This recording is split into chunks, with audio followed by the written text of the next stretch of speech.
You're listening to today's inspirational message on the Proverbs with Kurt Bjorklund.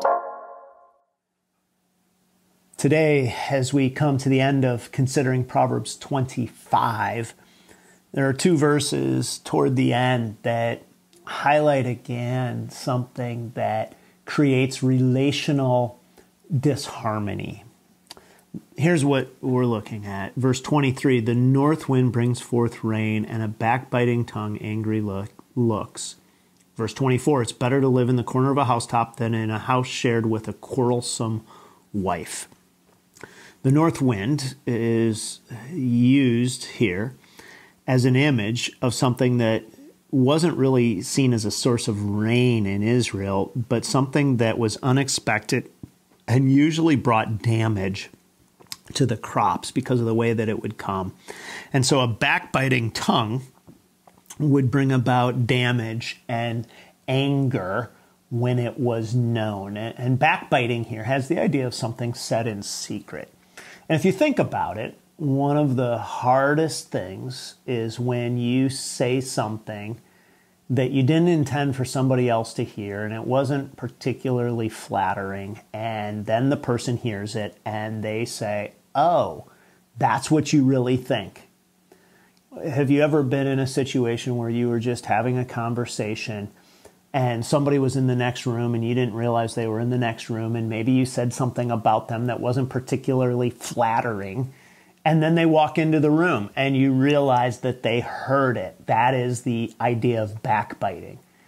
And the simple solution to this is just to resolve to do your absolute best not to say anything to anybody that if it's repeated about somebody to anybody, that if it's repeated to that person would in any way be something you wouldn't want said. That's a hard standard to live by, but so many people do so much damage by having little conversations, little catty comments, little thoughts.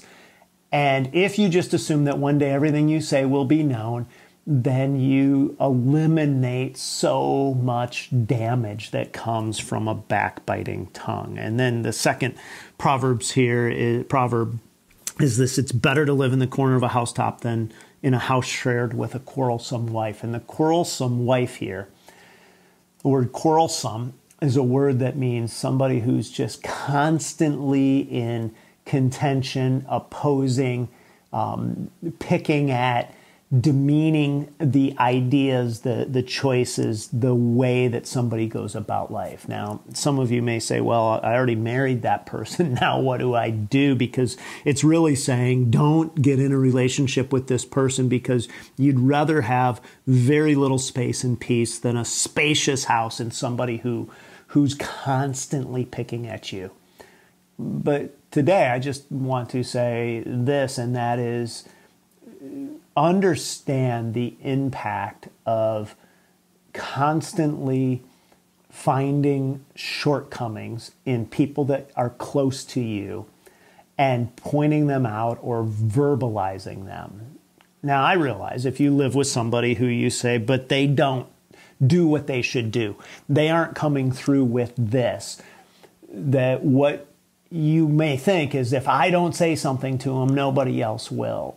But what this proverb is teaching is that when that's true in a living environment, that it destroys your sense of peace and well-being inside that home, inside that house. And so in some ways the question is, do I want this person to conform to what I nitpick about because it's important to me, or would I rather that they have peace?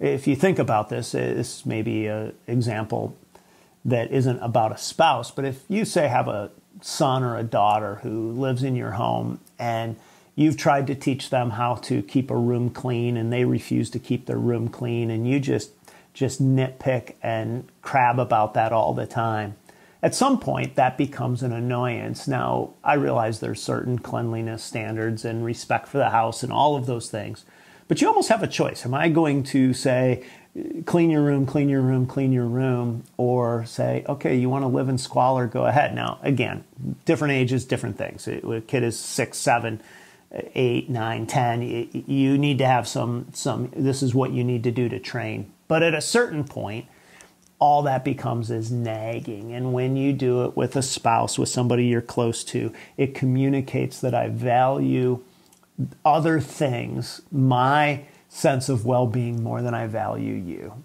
And both backbiting, a backbiting tongue and a quarrelsome tongue will harm your relationships. Thanks for joining us here today. There's a lot of great content to explore on Orchard Hill Plus and on the Orchard Hill main feed from the weekend. Have a great day.